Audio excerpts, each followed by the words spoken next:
stigma is something that government were always fighting against, because stigma prevents people from seeking help.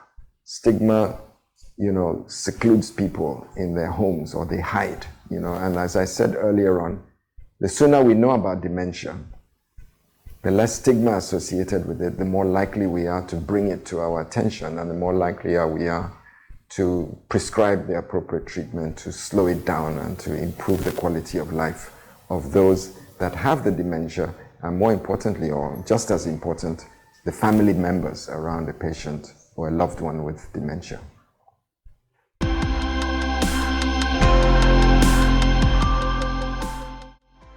For us, Alzheimer's is a disease that is brought to the attention of the family practitioner, the medical family practitioner. So your general practitioner or your family medicine, it's a community thing. You notice that somebody, he walked past you and you said, "Oh, thank you for yesterday," and he doesn't remember what happened yesterday. So someone says, "Oh, Uncle so-and-so is acting strange," and they mention it to the family, and the family now, you don't take that patient to Lasuth, you take them to your nearest primary healthcare facility or your nearest private general practitioner.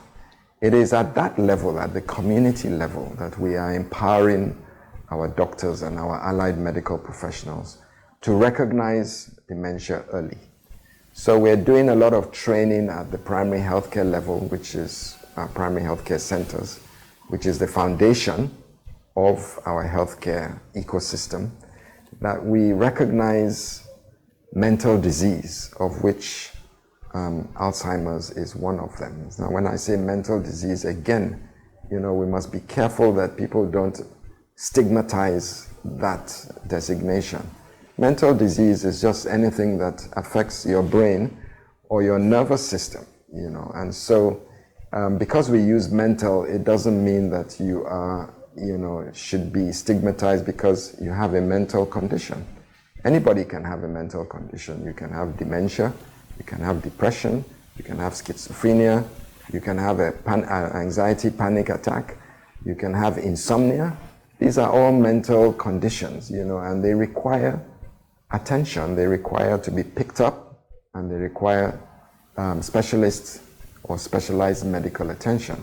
And we're training the foundation of our medical ecosystem, which is both the primary healthcare structure and also the traditional medicine colleagues, our alternative medical practitioners, in two ways. Because first of all, they should be able to recognize the early symptoms of dementia, and that is perhaps out of their scope of treatment, and know that this is something that they need to refer to a doctor in the PHC.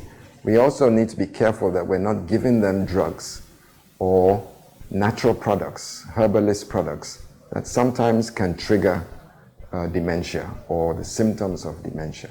Because you may be using an agbo or a drug that is from the environment, that we haven't done proper clinical trials on. We don't know what the components of those herbal medicines are. They may have a neurological effect where they cause you to just be a little bit blank or to lose your memory, and temporarily. So those are some of the things that we would exclude as medical practitioners, that you're not using a drug or a herbal product that is contributing to a symptom that could be defined as dementia or Alzheimer's.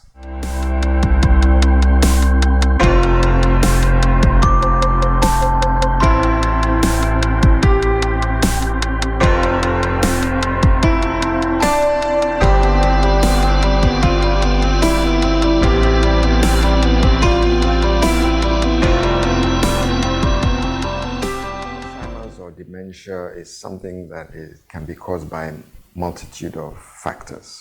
So of course there's your genetics. You were born with a predisposition to dementia.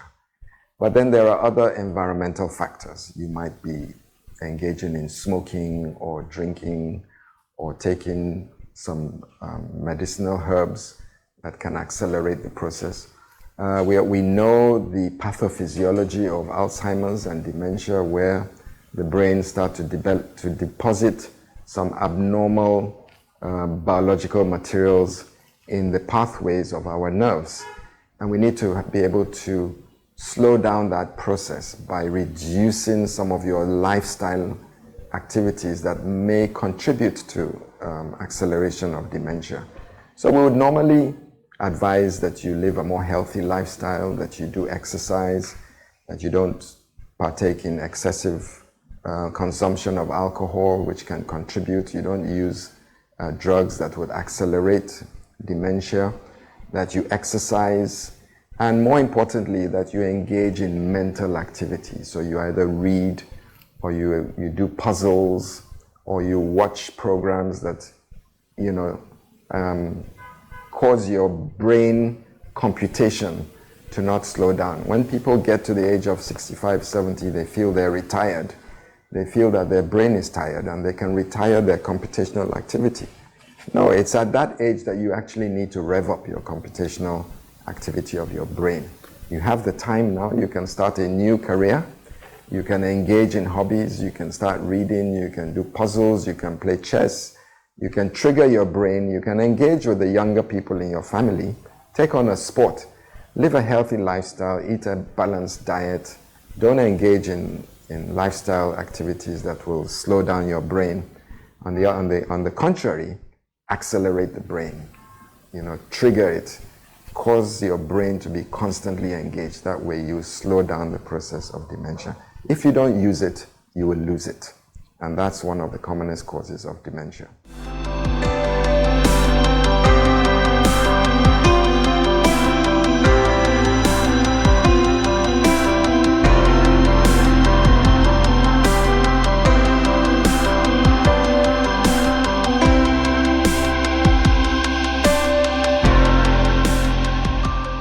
Lecanemab is a new innovation drug that has gone through clinical trials.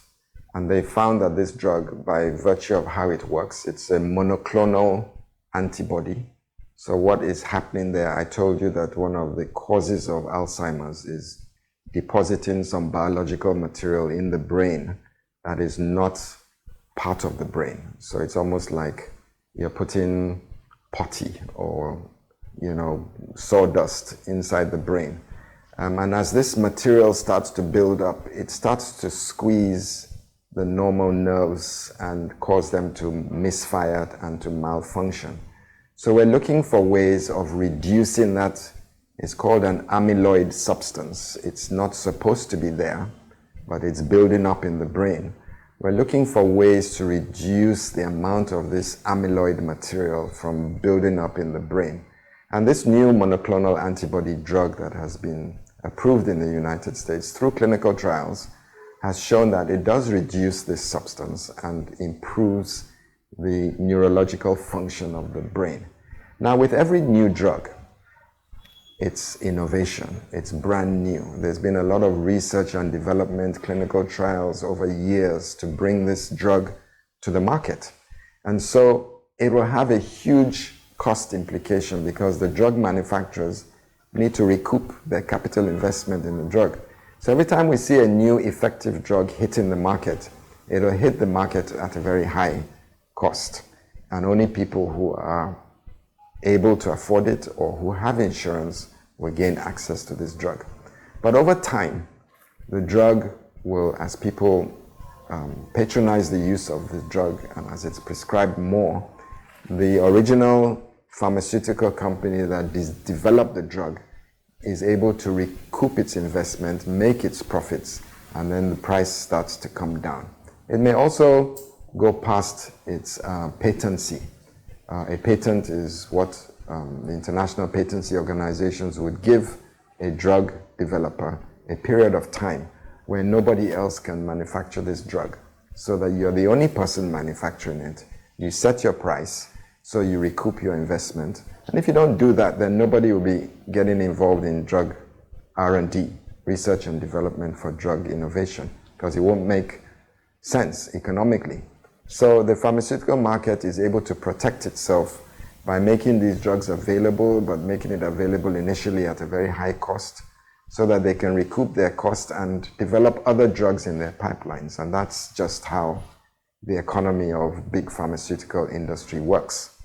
It's up to government to now make these drugs subsidized in a way that it can be prescribed to its citizens. So the governments or insurance companies will need to be able to subsidize the availability of these drugs to people who really need it. And then over time, as we get used to it, the price and more people are using it, then the companies drop their prices. As it goes past its patent, then other companies can now take the formula and manufacture it so that it's now, you're now producing generic brands of the same monoclonal antibody. And once you have generic brands, the price comes crashing down. And of course, there'll be other drugs that this drug will trigger to come into. It won't be the only pipeline. There'll be multiple pipelines behind this monoclonal antibody drug. And as this drug becomes effective, there'll be a host of other drugs coming behind it.